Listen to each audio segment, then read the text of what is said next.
Welcome into the Jazz Notes podcast. I'm your host, Ben Anderson. I'm Chandler Holt. We are recording this on July 30th. We are in the dead zone of the NBA offseason, but still lots of questions to ask for the Utah Jazz. And actually, the Jazz are weirdly at the center of the NBA right now, at least for the next week. We'll obviously talk about that with Lauri Markkanen throughout the show. We'll talk about some other bits of news over the last week, and then get to your mailbag. A lot of questions again today. Appreciate you following us, as always, on Twitter, at Ben's Hoops, at C Holt Sports. That's Chandler. And then, of course, at KSL Sports. You can do that for all your social media, Instagram, Twitter, X, Threads, TikTok, Facebook, whatever you're looking for. You can find us on KSL Sports and read us at kslsports.com. Where should we start today? What news do we have? A couple pieces of weekly news. Or actually only one piece of weekly news and something else we can talk about. Before the news, the Jazz released Darius Bazley and Kenneth Lofton Jr. Somewhat of a surprise, also not that much of a surprise. What do you think about it? I was surprised. There's really not a whole lot of reason not to just bring them back to camp, other than the Jazz would have had to pay them a combined $800,000 midweek, and they decided not to do that. So you waive them, you get around that guarantee, and then you can, if you want to, re-sign them before camp. And I wouldn't rule that out. Maybe we'll still see, both of those guys. You got to have bodies, and you give them a chance to play with other real NBA players as opposed to a full summer league roster, and maybe they look a little bit better. But also, maybe they're in this weird gap where Kenneth Lofton Jr. is not there and not good enough, and Darius Bazley is good enough where he accidentally wins you 3 games that you're not trying to win, and It's just like, that's not worthwhile. It's not what you want to have. So, and maybe they say, you like what Bazley gets, and he could actually probably go help a team like Phoenix or the 76ers as the last guy on their roster on a veteran minimum who steps up and plays some big moments, 10 to 15 games a year that they need. And the Jazz just don't want that right now. So I could see that. But it was a little surprising to me. If they were so good, the Jazz felt like they were worth keeping around, they would have kept them around. Yep. And they apparently didn't feel like those guys were going to be too hard to replace. Yeah, Bazley played just 6 games with the Jazz, averaged 5 points, 3 boards, 60% shooting. And then Lofton played 4 games, averaged almost 14 points, 5 rebounds, 5 assists. All of those games coming at the end of the season when he got a lot of opportunity. Just a good reminder of how difficult it is to make the NBA. Yep. And it's not just talent-based, it's situation-based. Are the teams right now wanting to add players like you to their roster? And there is a real spot now where a guy like Tyus Jones or Gary Trent Jr., who are really good NBA players, like top 200 NBA players, are signing for the veteran minimum right now because the good teams are loaded and the bad teams don't want to be any better. So it's just this hard world to find yourself in. So guys like Darius Bazley can end up getting left out and might end up having to go back to the G League just like they did last year. Next thing, we talked about this a little bit a couple episodes ago about how NBA fans love to overreact in the offseason, and specifically from like late July to September, off-season workout videos. Take the NBA, take NBA Twitter and the NBA internet by storm. We got one of those. Jazz fans got one of those.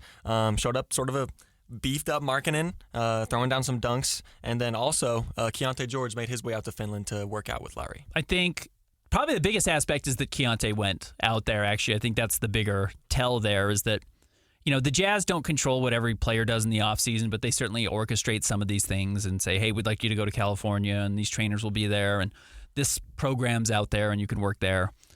But Keontae going and visiting Lauri Markkanen at this point, when the whole conversation is, are the Jazz going to trade Lauri Markkanen in the next week, probably gives you an idea of how the Jazz are feeling. Yep. Now, again, if the right deal comes along, will they say yes to a Markkanen trade? I very strongly assume they would.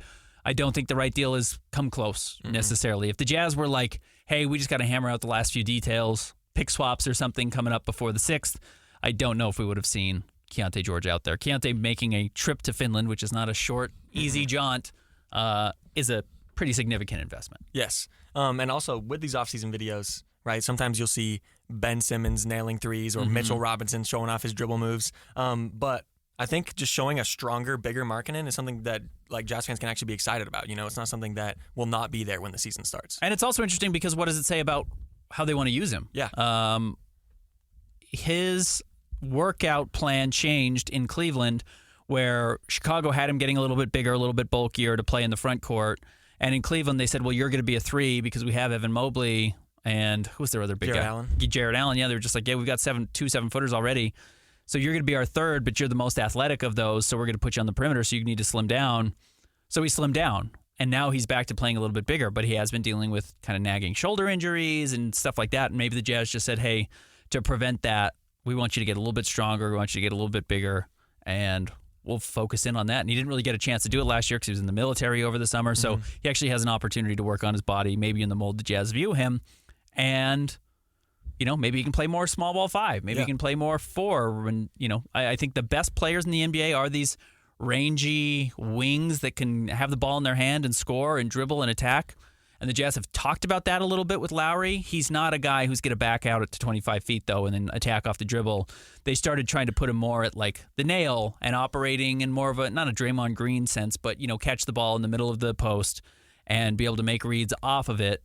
And that actually makes sense with that body type. Yes. Where you can't push him off his spot. He can get really strong. I remember last year he tried to do it, and, like, Klay Thompson just kind of easily moved him off of his spot. Now, with a little bit more weight, maybe he can do that, and you can run the offense through him in that area versus strictly, 20 feet away from the hoop. So that's what I would read into it a little bit. I could be way off, but understanding how the Jazz tried to use him at times last year, and now the body reflecting that, they do want him to play a little bit more big guy in the front court executing the offense, which we've seen a huge trend of in the NBA, obviously, with Nikola Jokic and players like that.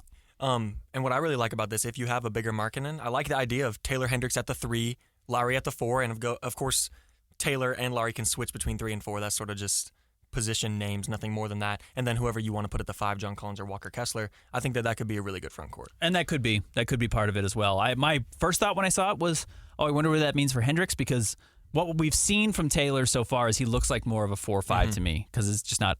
He's not playing that well with the ball in his hands. Yeah. He's really make one read and attack. But maybe Lauri plays the 4 and Taylor ends up being a small ball 5. Like, you could even have that, and then Cody Williams is your 3 going forward. So you got a lot of options. Yes. You want to be tall and rangy and have guys. Look, Kyle Filipowski's not that big. He's tall. He's 7 feet tall. He's not that muscly yet. And, it's funny to look back at Lauri coming out of college. He wasn't certainly enormous either. So if Filipowski ends up with the same workout plan where 5 years from now he's also enormous the way Lauri now looks enormous, he's a different type of player. But, yeah, it gives the Jazz just a few more options. Yes. A few places use Lauri. Maybe easier on Lauri where it's less running and more kind of stationary, banging around in the post.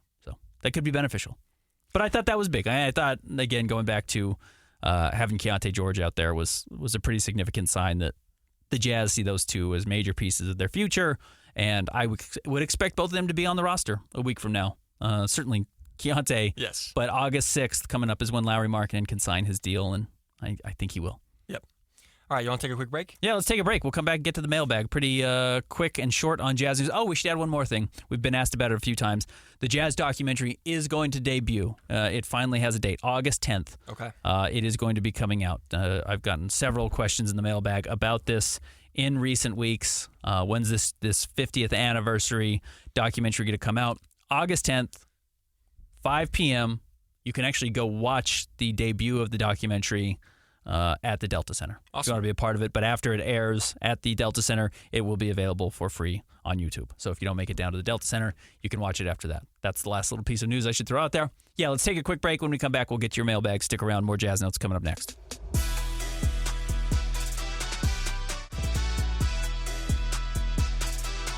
Welcome back to the Jazz Notes podcast. All right, Chandler, the mailbag, as always, look for my prompt. I send it out about 11 a.m. Mountain Time every Tuesday, asking for your Jazz questions. And you reply there, and we'll try and answer as many of them, and usually all of them here on the podcast, and then in an ensuing article, which gets sent out in our newsletter. You can subscribe to that at KSLSports.com. Click on any Jazz article you or I have written. You will see the link right in there. It's really easy to find. First up, 2 questions that are pretty similar. I'm going to group them together. From Sam and El Cartero de los Jazz, talking about keeping Markkanen on the roster and also possibly going for a top 5 pick. They added that some teams will begin to tank for Cooper Flagg in December, January, and they think it would require trading several veterans. And the latest reports are that Clarkson and Collins don't have a market. The Jazz have also already started tanking. Yes. They didn't even wait till December or January. They didn't sign anybody in free agency. Their big addition this year is Drew Eubanks and Johnny Juzang. They've waived all their veterans. They did not replace Kelly Olynyk. They did not replace Simone Fontecchio. Like, the tank has begun. The Jazz made 3 draft picks. They didn't trade those for proven veterans. The Jazz are right in that conversation as well. Again, I look at all these teams around the NBA that people are worried are out tanking the Jazz. It's like, I think Toronto's better than the Jazz. Oh, yeah, for sure. I think Detroit's probably better than the Jazz. Like, You have Tobias Harris, and you've gone out and you've added Simone. Like, they traded for Simone Fontecchio. They wanted to get better. They've got Jalen Duren. They've got Christian Stewart. They've got Cade Cunningham. They've got, I know they drafted Ron Holland, but like Ron Holland's the worst player that's going to be in their rotation. If Jaden Ivey steps up and can play and has played well historically, it's like a real roster. It's a real NBA roster. Even though they've got some young guys, they've also probably got, 42 minutes a night of real NBA players, and they'll give Ron Holland the rest. Like, the Jazz are playing a lot of these guys who are super unproven 15 to 20 minutes a night. So I think Detroit's better. I think Charlotte is definitely worse than the Jazz. Maybe not even definitely, but probably worse than the Jazz. They didn't really make any big offseason additions. Portland, I'm a little dicey on. I don't think they're trying to win, so that might hurt them. But Portland also has a lot of talent on their team where if they're healthy, and they weren't healthy at all last year, Jeremy Grant, DeAndre Ayton, Shaedon Sharpe, Anthony Simons. Tell me that team couldn't accidentally win 25 games if they all played a lot, and maybe they'll trade Jeremy Grant before it gets there. I know there's been rumors with the Lakers involved, but yeah, I don't think the Jazz need to make all these crazy moves to be one of the 5 worst teams in the NBA. Tankathon.com, which is big for all NBA draft, NBA lottery news, they have Utah as the 4th worst team right now. They have Brooklyn at 1, Washington at 2, Detroit at 3. I think that if the Jazz are hoping to get a 1st or 2nd overall pick, they're going to need a little bit of lottery luck because I think that Brooklyn and Washington are locks to be worse than the Jazz next year. Detroit, I see what you're saying. I see that they had a really young roster last year and they brought in some veterans to hopefully sort of just tie everything together. I could see them being better. For Charlotte, I also could see them being better if it comes down to a healthy LaMelo, and I'm big on Brandon Miller. I think he could have a really good sophomore year. But Chicago's a team I'm kind of worried about. I have no clue what they're going to look like and if Levine or any of these other players are going to be on the roster. Vucevic. There's also this weird thing where, okay, so let's say Washington's the worst team, which, again, I don't even know if I agree with that. They've got Malcolm Brogdon. They've got Alex Sarr, and I know he was really bad in Summer League, but they've got some players. They've got Kyle Kuzma. Say Jordan Poole bounces back playing next to Brogdon. Like, they win 22 games. Maybe they won't. But okay, so that there's a 14th place team. Let's say that's Charlotte. Now there's a 13th place team. Like, all of a sudden, all these teams start getting in the conversation where they're close to the play-in tournament. Yeah. And Jerry Reinsdorf, owning the Chicago Bulls, has always been okay with these teams winning and getting into the play-in tournament. Like, he likes that because it does put butts in seats. Whether they're winning 35 games or 45 games, if they're in the play-in tournament, people are going to watch them, and that's just kind of where he is as an owner. It's like, I just don't think all these teams are going to be worse. Atlanta can't be because they don't own their draft picks, so there's no reason to be bad. Just like some of these teams don't make any sense to be bad or don't have a history of showing that they're going to be bad. One of the things I wrote about last week in my mailbag was look at what teams did in the offseason. Read into their intention. We talk about tanking. We look just purely at roster, like the names on the roster. Look at how they got there. So Portland went out and traded for Denny Avdija. That's a win-now player. Definitely. They went out and got the most win-now guy in the draft with the center out of UConn. Donovan Clingan, excuse me. Like, that's a win-now guy. He won back-to-back national championships, and he's a sophomore. So he's a little bit older than everybody else. Like, those are moves with an intent to win, and I don't think Chauncey Billups wants to get fired. Yep. This is his last year. If they lose, he gets fired. Now, he just might be such a bad coach, and maybe they don't have the right pieces, but, like, if you wanted to convince me that there's a pathway where they're better than the Jazz next year, I absolutely believe it. Especially because the Jazz intention this offseason has been nothing but don't get better. Yep. Don't get better, don't get better. And season's not even over. I mean, the offseason's not even over. The Jazz could still make trades to disassemble. So, sorry to go back to this point of no market for Colin Sexton or Jordan Clarkson. Think of what type of market. Okay, there might not be a team that says, yeah, we're going to give you a first-round draft pick for $13 million, Jordan Clarkson. There might be a team that has a market for Jordan Clarkson where they're trying to unload a $20 million deal and take Jordan Clarkson back. $13 million. They shed $7 million off their books, and they get a player who can help them off the bench. Like that, understand when somebody says there's no market, just say the buyer's market right now is not there. Yes. But he might really have value on the seller's market for a team that's trying to unload some salary. Yeah, and it could also just mean that the initial asking price was not met, and the Jazz were like, okay, we can end these conversations. It could mean a lot of things, and you bring up a really interesting point. I wrote down 6 teams who will or could be worse than the Jazz next year. 5 of them are Eastern Conference teams. Yeah. So you're right. Like, at least 2 or 3 of those teams are going to be like, hey, we could make a push for the play-in. Let's not try to lose every single game. And they beat up on each other. Yes.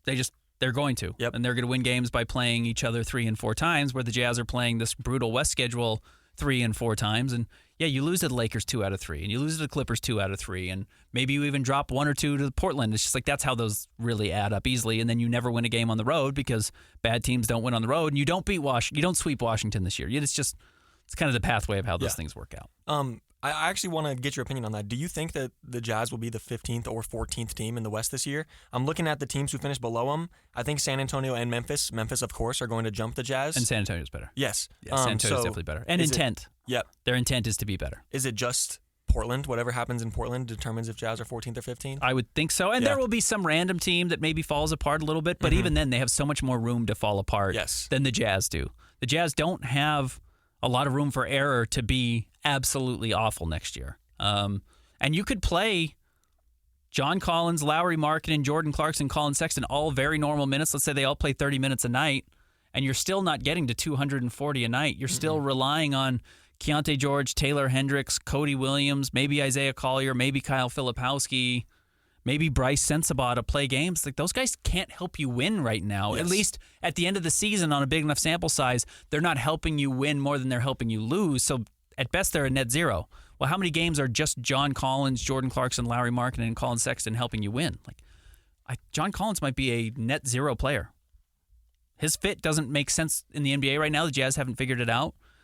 Jordan Clarkson, I think, as I've said, reflects the teams he's on. If you're good, he's really valuable. If you're bad, he's going to look bad. He's not going to help you win games. So I just don't see a lot of wins there. I just don't see guys that are 10 or 15 win difference makers there.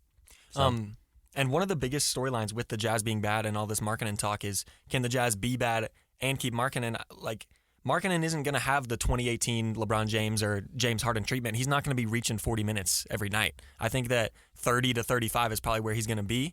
And then, like you said, that opens up so many minutes for the young guys to get in. So, yeah, I don't think that keeping Markkanen and not being in the top 5 is really a worry. Jazz trade deadlines on February 6th, and I mean last year, not this upcoming year. February 6th, they trade Kelly Olynyk, Simone Fontecchio, Ochai Agbaji. And we know they only win 5 games the rest of the season. Yep. Lauri Markkanen plays 12 games. The Jazz go 1-11 in those 12. And they haven't changed the roster at all. Yep. So, yeah. And Lauri was playing 33 minutes. They lose to Phoenix. 33 minutes. They lose to Golden State. 33 minutes. They lose to LA. 33 minutes. They lose to Golden State again. 36 minutes. They lose to Charlotte. 32 minutes. They beat San Antonio. 26 minutes, they lose to Atlanta. 33 minutes, they lose to Orlando. 40 minutes, they lose to Miami. Like the Jazz were still throwing Lauri out there with the intention of winning, but he was playing next to Taylor Hendricks. Yes. He was playing next to Bryce Sensabaugh. Those guys lose you games right now, and it's fine. That's part of the developmental process. But look at his game. I mean, played against San Antonio on March 27th, a different game. Lauri plays 42 minutes, has 25 points. Good game. Jazz lose. Night before that, 2 nights before that, he plays 33 minutes. He has 34 points against Dallas, 10 of 19, 6 of 9 from 3, 8 of 8 from the free throw line. Awesome Lauri Markkanen performance. Exactly what you want from your star. 33 minutes, again, big-time minutes. Jazz lose to Dallas by 10. Yep. Lauri can be awesome, and the Jazz will lose games if they're playing him next to Bryce Sensabaugh and Taylor Hendricks. And I'm not painting those guys. I'm just talking about young players in general.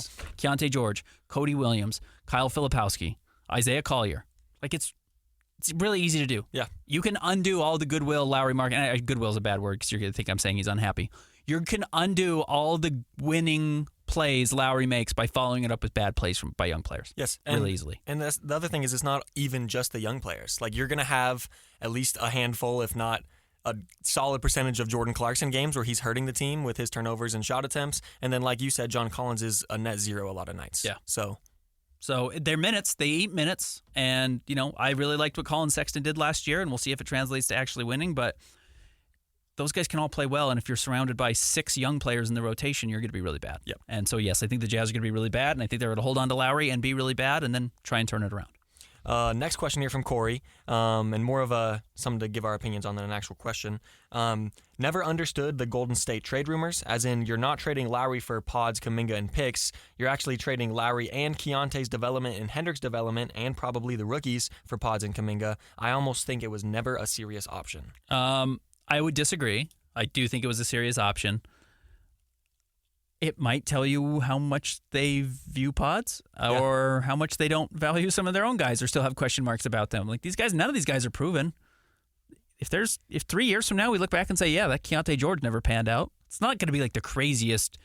We would be stunned if Victor Wembanyama doesn't turn out. Yeah. If 3 years from now, Keontae George is playing for another team and he's a high-volume shooter who doesn't score a lot or scores a lot but needs a lot of shots and isn't helpful, no one's going to be like, well, I did not see that coming. I think that's what he was his first year. Yeah. That's who he was at Baylor. He's actually going to have to change to not be that guy.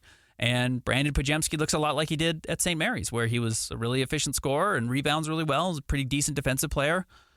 So I guess I disagree with the basis of that. And then the value is, well, you're getting young players that are already a little bit proven and are some swings, but are well-informed swings because Kuminga's been okay and Pods has been good as a rookie.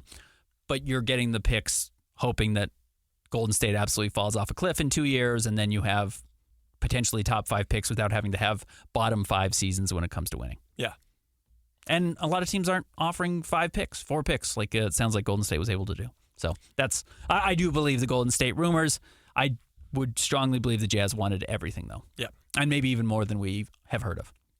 Another question from El Cartro Jazz. Do you think the rumors that the Jazz will force Markkanen to extend on August 6th is true? This could affect the player's performance and the chemistry in the locker room because he'll think that he'll be traded in February. I don't think they could force him. Yeah. Very simple. Yeah. Now they can say, hey, this deal's on the table only for this day, this one specific deal, and it's $42 million. We'll change your salary from $18 million up to $42 million this year, and then the max.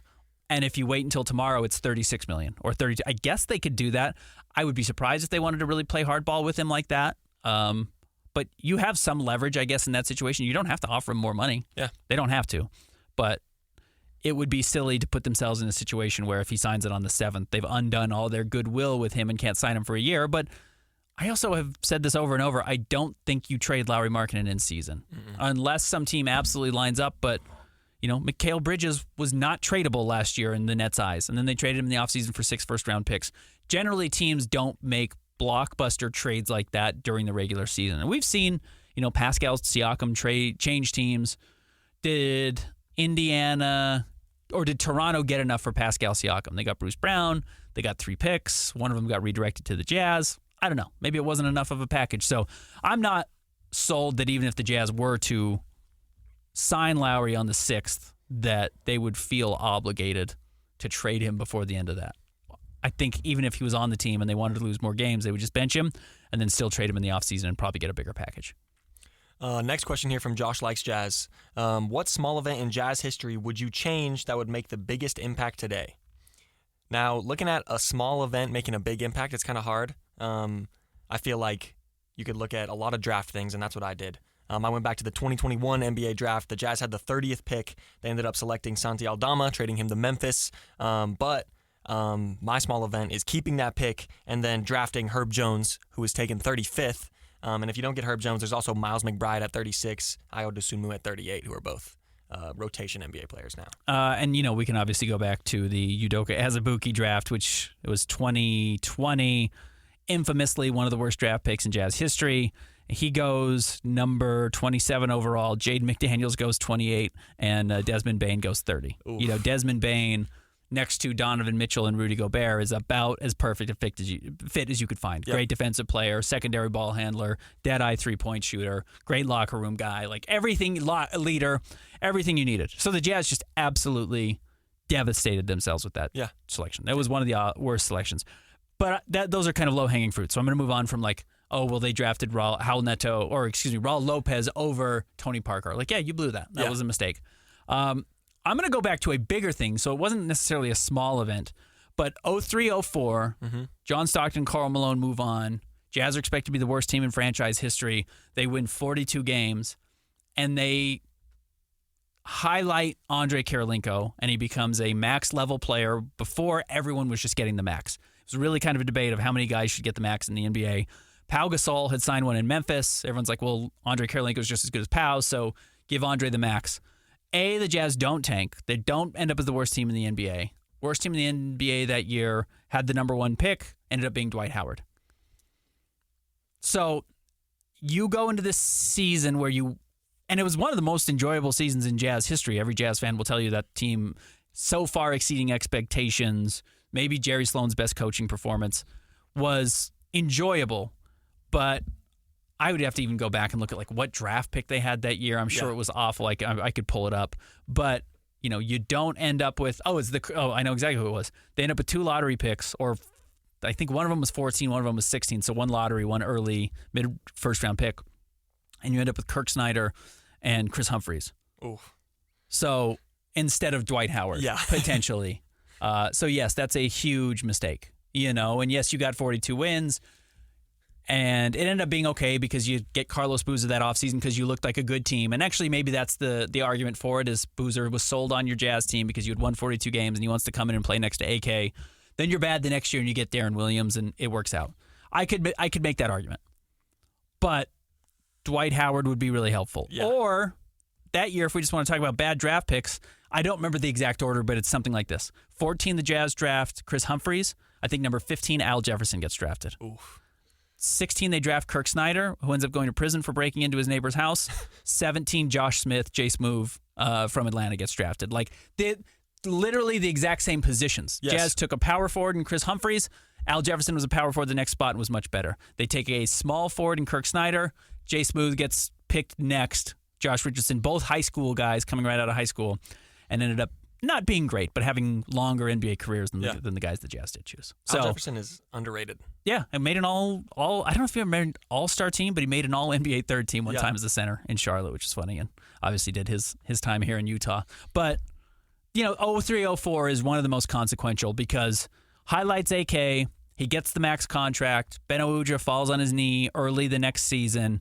Jazz are terrible, and as a result, they get Darren Williams. But one of the hard parts about those teams was Darren Williams, Carlos Boozer, Mehmet Okur were awesome. And as good as Andre Karolinko was, he was the 4th best player, and he was so overpaid because he was on a max deal and wasn't as healthy as he needed to be. It limited their flexibility to go out and get that Tyson Chandler type, that other player, to put them over the top to win a title. So 03-04 is both celebrated and one of the most maybe negative consequential seasons in Jazz history. I love going back and looking at the NBA butterfly effects. Yes. It is so fun, and there's so many of them as well. And Raja Bell is born out of that. Yeah, Raja Bell was not a player in the NBA. He'd been around, but Jazz were able to sign him for basically nothing.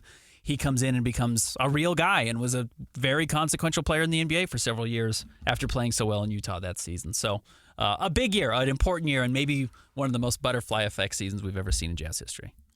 Okay, here from Bruno Stars.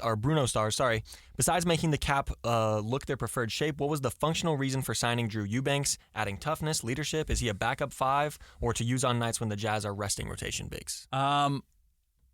It is weird. Yeah.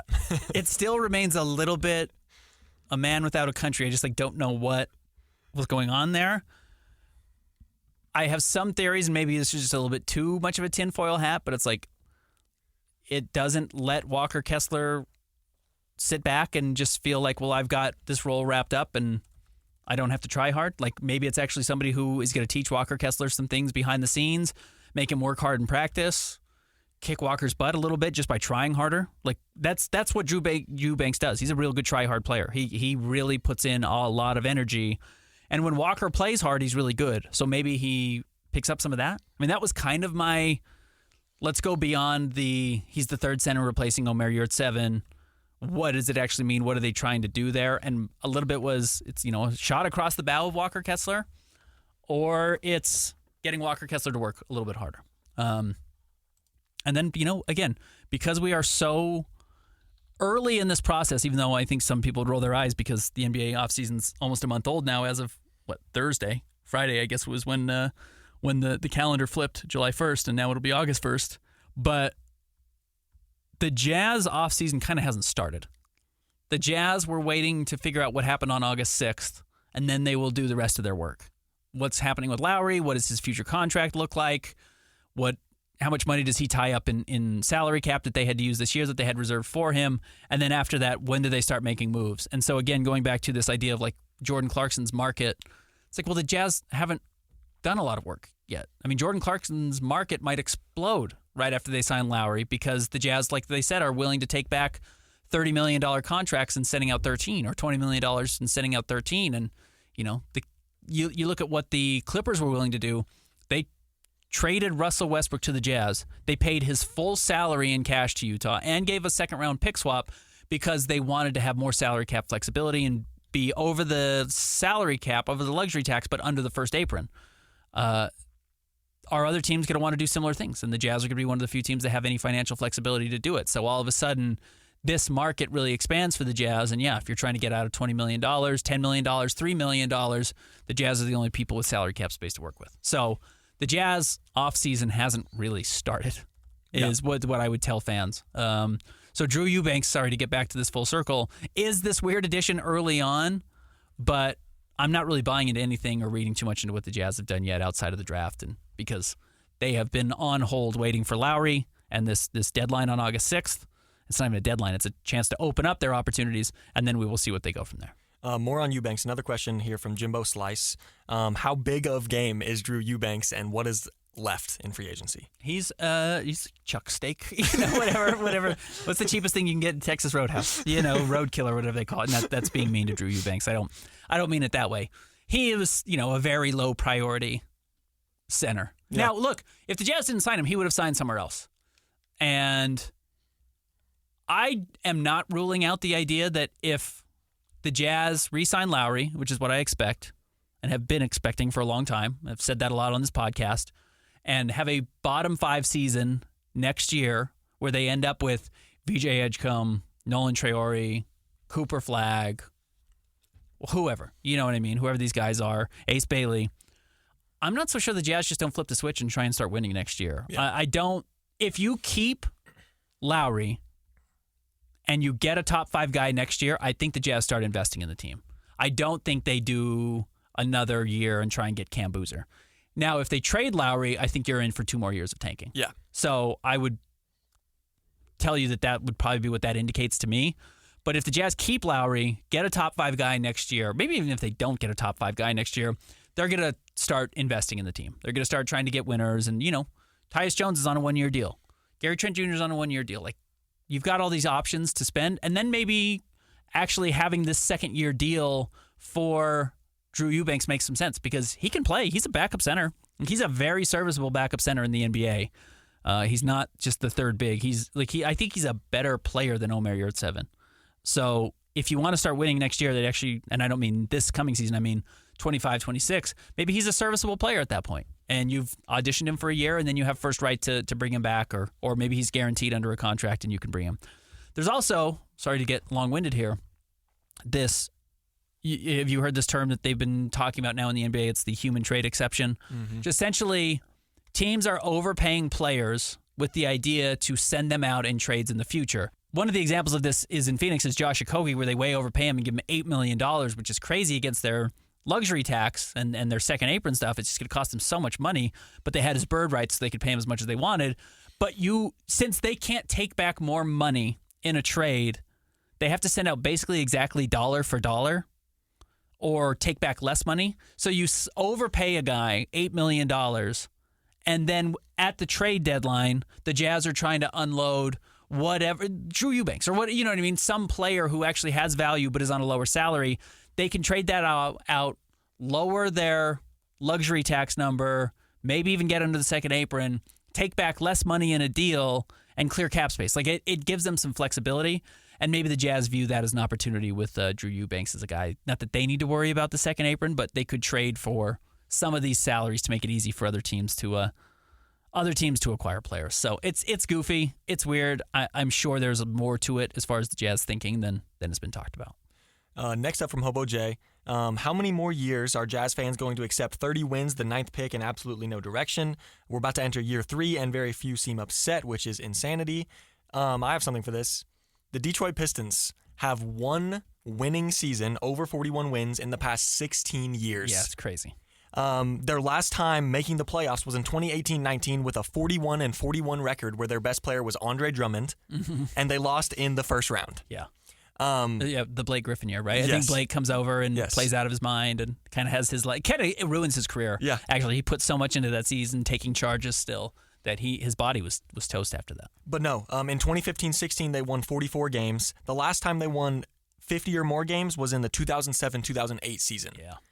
Jazz fans, it is not as bad as you're making it out to be. Yeah, I know a lot of people were raised where the team made the playoffs 20 years in a row, and we're easily making the playoffs every year for the under Rudy and Donovan, and before that under Gordon Hayward, and there was a 5-year gap before that. I will tell you that 5-year gap before that, where they missed the playoffs before Gordon Hayward and Rudy got there, the last year of Gordon Hayward's career in Utah, were so much more directionless than this is. Yeah. I remember it. I was here. I covered it. I was covering those teams. You had an idiot at head coach in Ty Corbin, with all due respect to Ty Corbin. Like, he didn't know what he was doing. It was the end of the Kevin O'Connor era. Dennis Lindsey was starting to step up. Like, that was actually directionless and bad, and the Jazz were trying to win games and couldn't. And Ty Corbin was ruining things until Dennis Lindsey came in and basically handcuffed Tyrone Corbin to a losing roster and then fired him after the season. Yeah. That was a direction. That was a decision.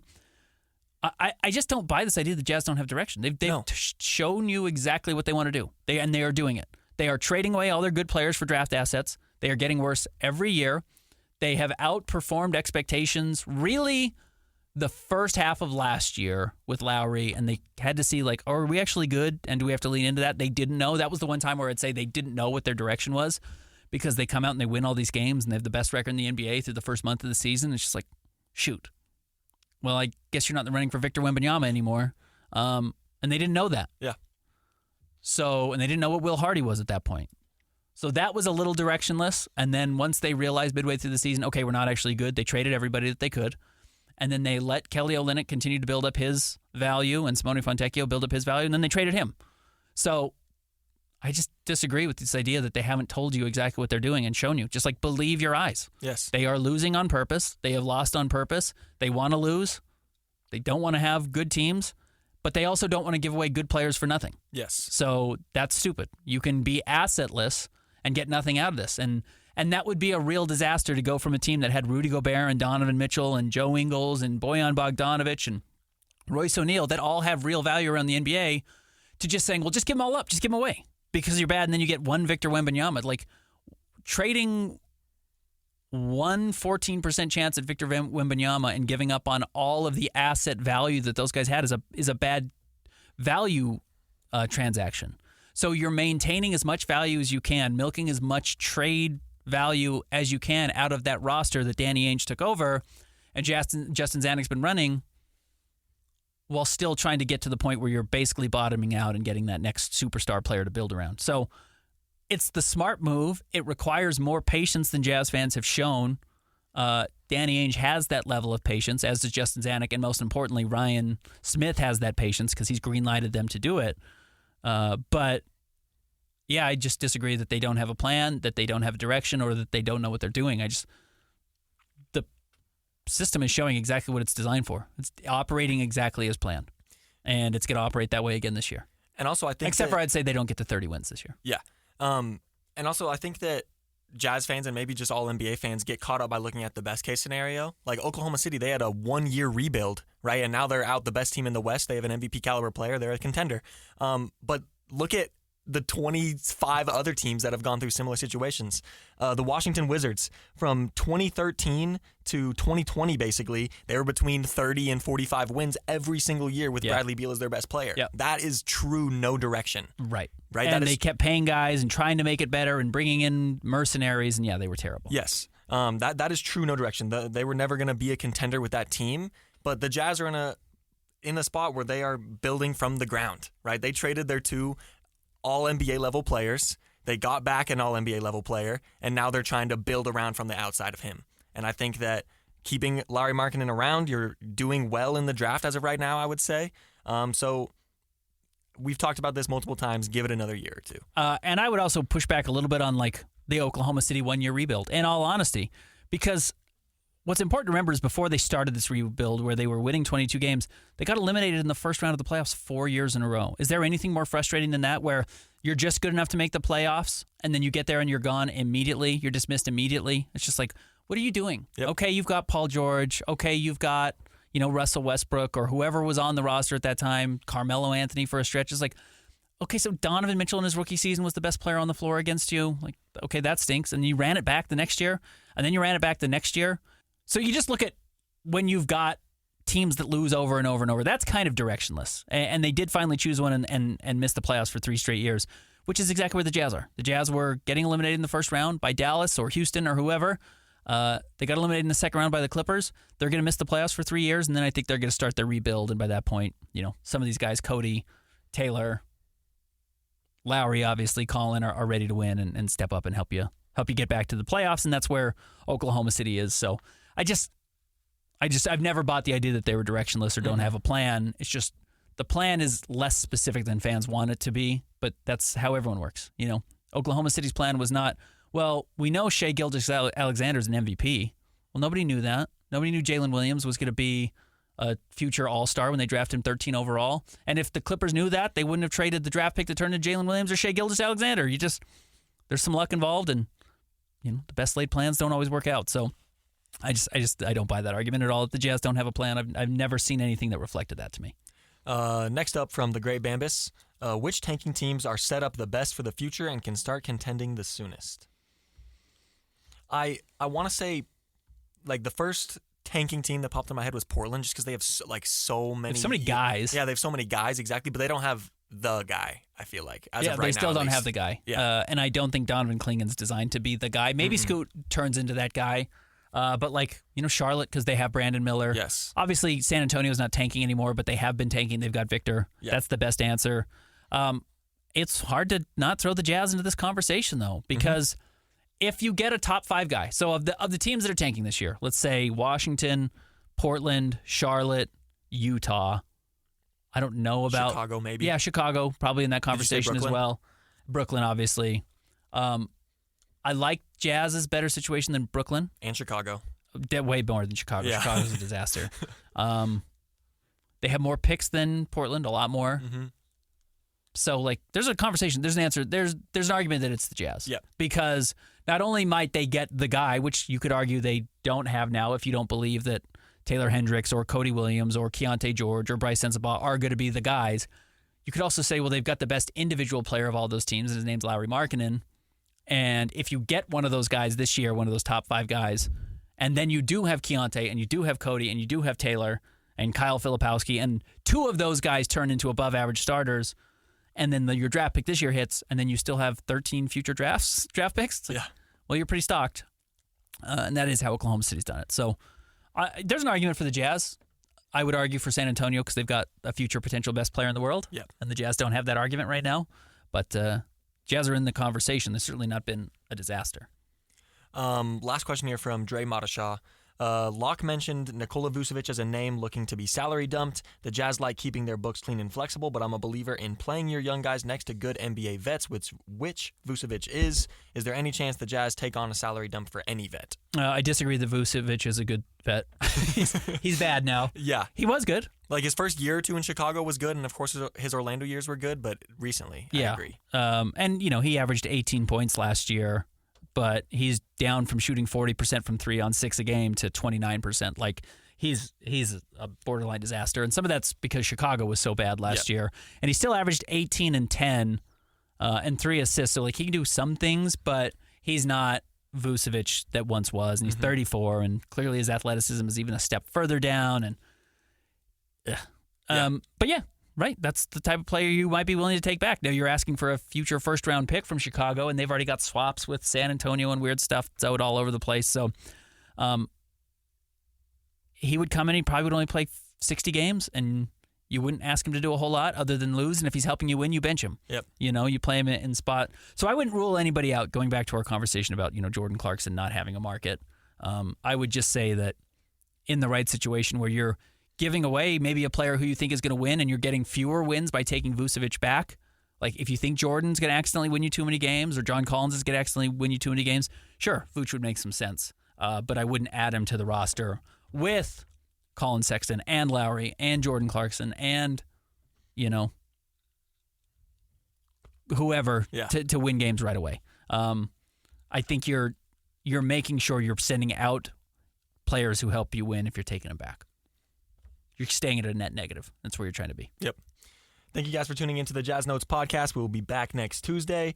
Make sure to click the link in the description of this episode to subscribe to the Jazz Notes newsletter. You can get some early access to some Jazz articles we write, both from the podcast and just weekly news and stuff like that. Find us on Twitter at Ben's Hoops, C Holt Sports, and at KSL Sports. We'll be back with you again next week.